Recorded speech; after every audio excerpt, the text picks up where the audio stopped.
დღეს განვიხილავთ ნარცისიზმის თემას და ჩვენი მიზანი იქნება გავიგოთ, სად გადის ზღვარი ნორმასა და პათოლოგიას შორის. დღევანდელ ეპიზოდში ვისაუბრებ გამორჩეული ფსიქოანალიტიკოსის ოტო კერნბერგის თეორიებზე, რომელიც არის მე-20 და 21 საუკუნის ერთ-ერთი ყველაზე გავლენიანი ფსიქოთერაპევტი და ფსიქოანალიტიკოსი. გამარჯობა, მე ვარ მაგდა ბერესტი, ფსიქოანალიტიკოსი და ამ არხზე ვეცდები მაქსიმალურად მარტივი და გასაგებიანით ვისაუბროთ ჩვენს ფსიქიკურ ჯანმრთელობაზე. დღეს ვსაუბრობთ ნარცისიზმზე და ცოტაოდენი ისტორია. თავდაპირველად ძალიან დიდი წვლილი როზენფილდმა შეიტანა ნარცისული აშლობების გაგებაში. ასევე ამ თემაზე ალტერნატიული მიდგომა შემოგთავაზა ამერიკელმა ფსიქოანალიტიკოსმა ჰაინს კოხუტმა, ხოლო ოტო კერნბერგმა თავის მხრივ განაგრძო როზენფილდისა და სტეინერის თეორიები და განავითარა საკუთარი იდეები ნარცისიზმის შესახებ. სწორედ მათ განვიხილავთ დღევანდელ ეპიზოდში. კოხუტისგან განსხვავებით, კერნბერგის მიდგომას ხშირად უწოდებენ უფრო კლასიკურს, ანუ ობიექტზე ორიენტირებულს. უფრო ხშირად იყენებენ კომბინირებულ მიდგომას, კლეინისეულ ტრადიციას, რომელიც მომდინარეობს მერანე კლაინისა და როზენფილდისაგან, შეერთებული კერნბერგისა და მისი კოლეგების თეორიებთან.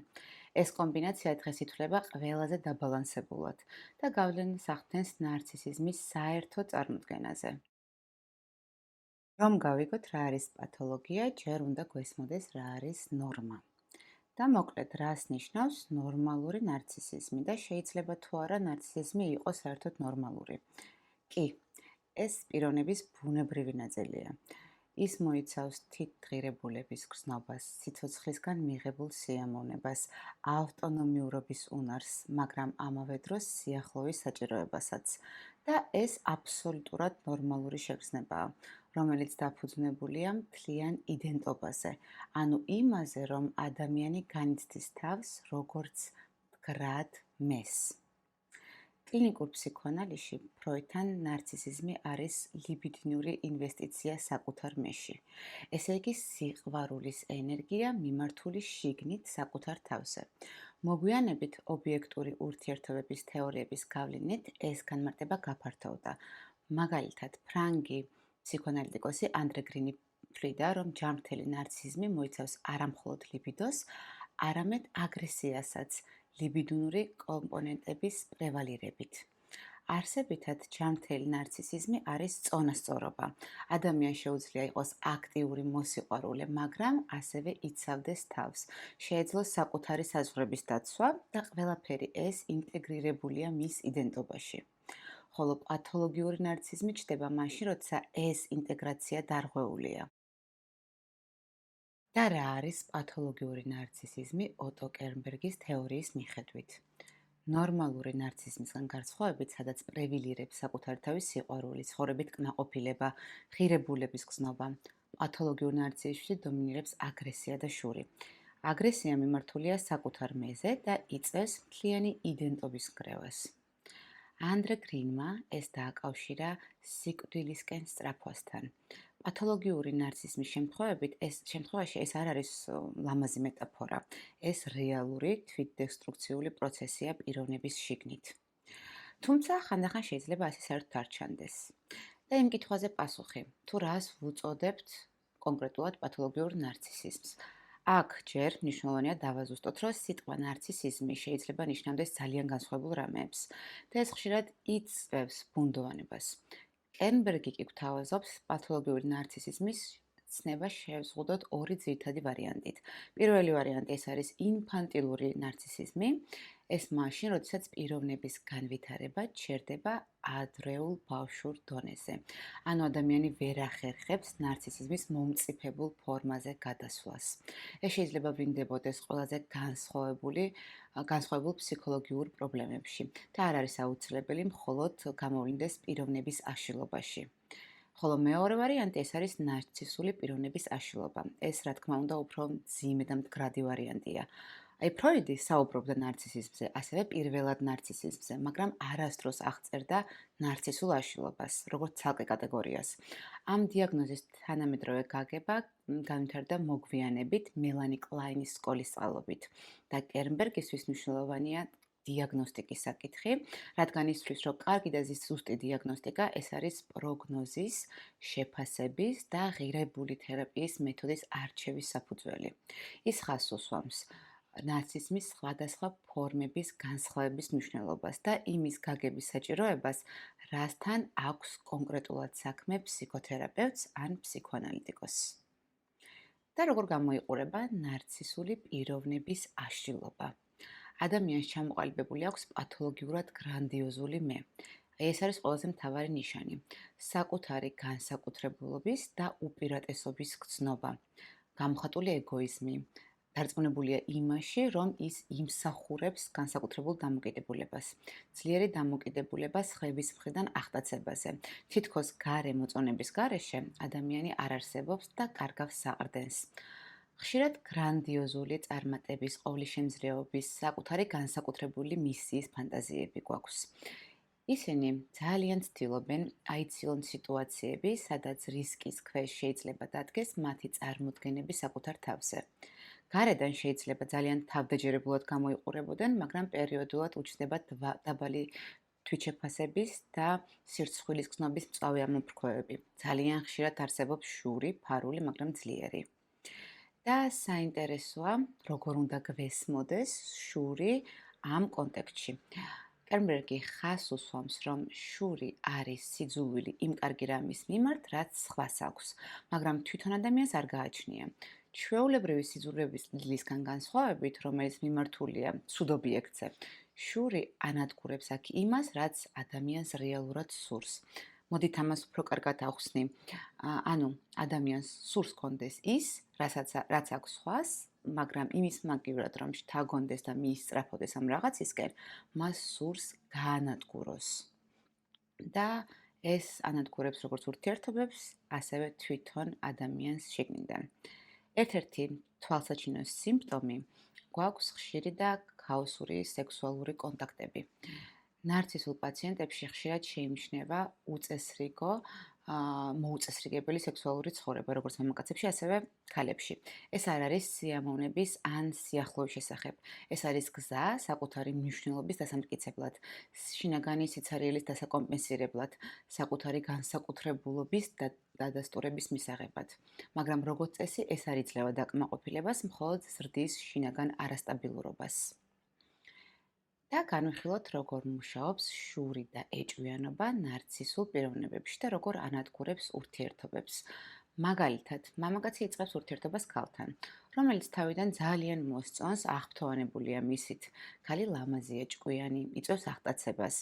მაგრამ დროთა განმავლობაში მამაკაცში იღვიძებს უცნაური ეჭვიანობა შური ქალის მიმსჯელობის მიმართ. სწორედ ეს გრძნობა უშლის ხელს იგრძნოს გულწრფელი სიხარულის სიახლოვისგან და ცოტა ხანში მიუხედავად მისი მთელი მიზიდულობისა, ის იწყებს გაუფასურებას. ეს ძალიან მნიშვნელოვანი მექანიზმია. სხვისი გაუფასურება არის ერთადერთი საშუალება მისთვის გადარჩენის. ანუ რა ხდება? მოდით კარგად დავაკვირდეთ. ჯერ ხდება პარტნიორის იდეალიზაცია და ენა აქ ყველაზე დიდი იარაღი, რადგან სიტყვებს შეუძლიათ თავის თაბრუს დახვევა. შემდეგ იდეალიზაცია.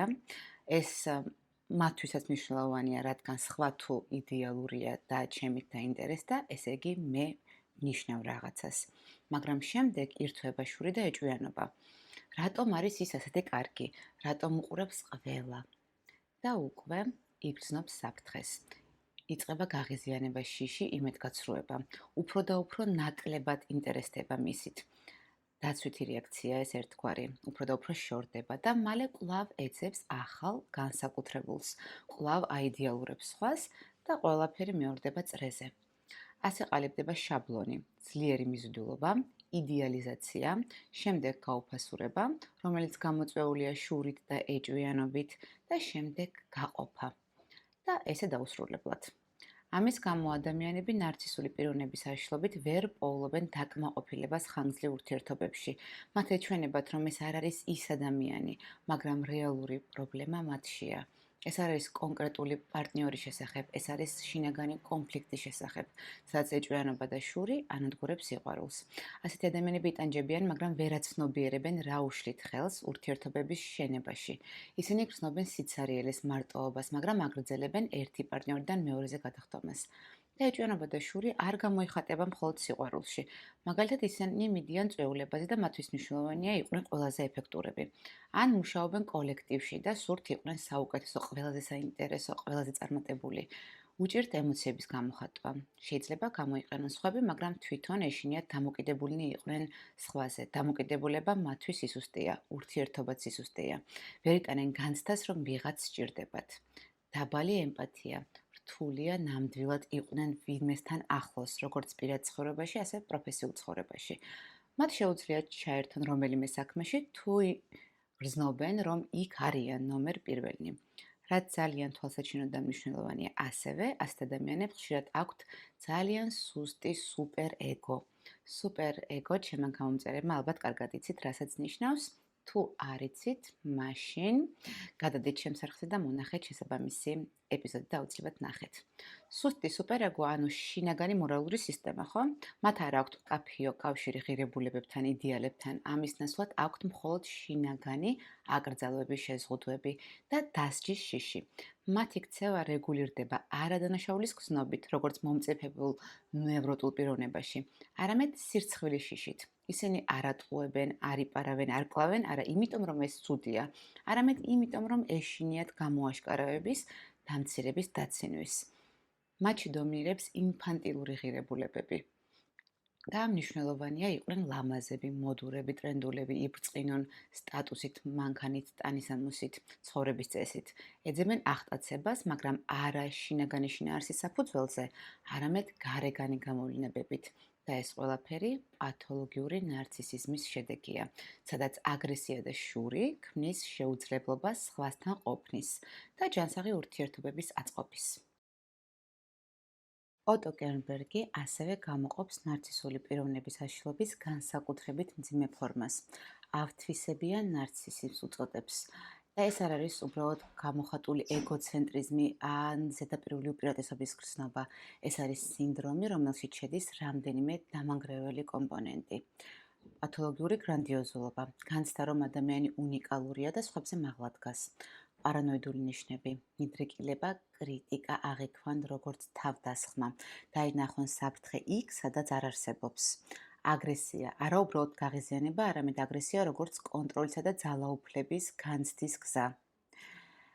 და ანტისოციალური ქცევა, სხვა ადამიანების საზღვრების დარღვევა, მორალური ნორმების უგულებელყოფა. ახლა რომ გავაანალიზოთ ეს 4 ნიშანი და კომპონენტი, ალბათ გაგვახსენდება ძალიან ბევრი ადამიანი, თუნდაც ცნობილი. და ასეთ ადამიანებს არ აქვთ ინტერნალიზებული ეთიკური ღირებულებები.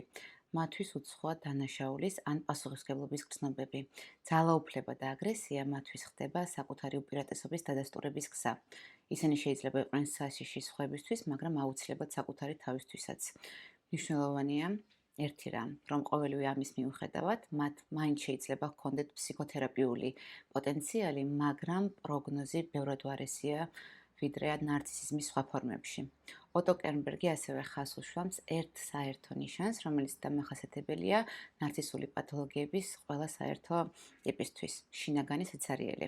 ისინი განიცდიან ღრმა ქრონიკულ მოწყენილობას და სჭირდებათ ამ სიცარიელის შევსება, სექსუალური თავგადასავლით, ნარკოტიკით, ალკოჰოლით, ფულით, ექსტრემალური სპორტის სახეობებით, ანუ აგზნების ნებისმიერი ფორმით, რომელიც მოკლე დროით იძლევა სიცოცხლის განცდას. ისინი ცხოვრობენ სტიმულაციის მუდმივ ძიებაში, რადგან ცხოვრება სიმშვიდეში, მარტოობაში, სცენის და მაყურებლის გარეშე მათთვის არის გაუსაცლისი. კერნბერგის მიხედვით ნარცისული პიროვნების ფართო სპექტრი არსებობს. სუბუქ შემთხვევაში ეს არის გარეგნულად წარმატებული ადამიანები, ურთიერთობებში პრობლემებით. მაგალითად არიან ქორწინებით უკმაყოფილო, ემოციური სიახლოვის სირთულეები აქვთ, ვერ განიცდიან ნდობას. ასევე არსებობს ნარცისული აშლობის უფრო მძიმე ფორმა. ადამიანები კარგავენ ჩვეულებრივ სოციალურ ცხოვრებაში ფუნქციონირების უნარს. ანუ მათთვის რთულია შეჩერება ერთ ურთიერთობაში ან ერთ სამსახურში. თანდათან შეიძლება ჩამოშორდნენ საზოგადოებასაც. მაგრამ არის ყველაზე მძიმე შემთხვევები, როდესაც ესეთი ადამიანები სრულიად იზოლირდებიან, არანაირი სოციალური კავშირები, არანაირი პროფესიული რეალიზაცია და ამ ფონზე აქვთ ღრმა შფოთვა და დეპრესიაც, რადგან საკუთარი გრანდიოზულობის შესახებ დანგრეული ფანტაზიები ადამიანს არაფერს უტოვებს, არც მნიშვნელობას, არც მიმართულებას, არც სტაბილურობას. ზოგიერთ შემთხვევაში ესეთ ადამიანებს არ აქვთ მაგალითად არაფრის მიმართ ინტერესი, თუნდაც სექსის მიმართ. ხოლო ვიღაცისთვის პირიქით არის, ყველაფერი ამის გარშემო ბრუნავს. აგზნება, დომინირება, მოტყუება სხვების, მაგრამ არ ინიციტები, ვინც საერთოდ უარს აცხადებენ სხვებთან კონტაქტზე უარყოფის შიშის გამო. არც ცდილობენ სიახლოვეს, რადგან სხვასთან ნებისმიერი მიახლოება ეს არის პოტენციური დამცირების და მიტოვების რისკი. გამოიხატება ხშირად დამოკიდებულებები, ნარკოტიკები, ალკოჰოლი, სოციალური პარაზიტიზმის ფორმა. ასეთი ადამიანები პოულობენ გზებს სხვების ხარჯზე არსებობის ექსპლუატაციით, манипуляციით ან უბრალოდ ზრუნვაზე დაყრდნობით, რომელიც როგორც მეცეთ ჩვენება დაიმსახურეს, რადგან მათ სჯერათ, რომ აქვთ განსაკუთრებული უფლებები. სახელმწიფო მათ უნდა დაეხმაროს, დაზღვევა, მდიდარი ნათესავები. ამასთან ისინი არ გრძნობენ დანაშაულის გზნობას, როგორც ვთქვით, და არ ეჩვენებათ, რომ ძალისხმევა სჭირდებათ. ისინი ელიან ყურადღებას და დახმარებას, როგორც რაღაც ბუნებრივ რაღაცას. მაგრამ ამ ყველაფრის უკან, როგორც ვთქვით, არის სიცარიელე, ფსიქიკური, ემოციური, ეგზისტენციალური. და სწორედ ამ სიცარიელიდან იბადება ეს ქცევა. ზოგიერთი ადამიანი იწყებს საკუთარ თავის დაზიანებას, საცხეში იგდებს სიცოცხლეს. ეს აძლევს მათ უცნაური კონტროლის განცდას და ასევე უპირატესობის განცდას. მე არ მეშინია ტკივილის, ავადმყოფობის, თითქოს სიკვდილის. თითქოს ამბობენ, მე არ მეშინია, მე შენზე ძლიერი ვარ. ასე შეუძლიათ ცხოვრების უგულებელყოფა. და ბევრი მათგანი მიმართავს სუიციდს, რადგან ვერ ხედავს სხვა გამოსავალს შინაგანი სიცარიელისგან. მოკლედ, მოდით შევადაროთ ნორმალური და პათოლოგიური ნარცისიზმი ერთმანეთს. ჯანმრთელ ვარიანტში მე გარშემორტყმულია საყვარელი ადამიანის ხატებით. იმათი, ვინც გვიყვარს, ვისაც ვუყვარვართ. გვაქვს ეთიკური ღირებულებები, პროფესიული აღიარების სურვილი, ახლო ურთიერთობებიდან სიხარული, მეგობრობა, ოჯახური კავშირები. ეს ყველაფერი არის ის, რაც იცავს ჯანმრთელ ნარცისიზმს განადგურებისგან. მაგრამ პათოლოგიურ შემთხვევაში ყოველივე ეს არ არსებობს. და რატომ?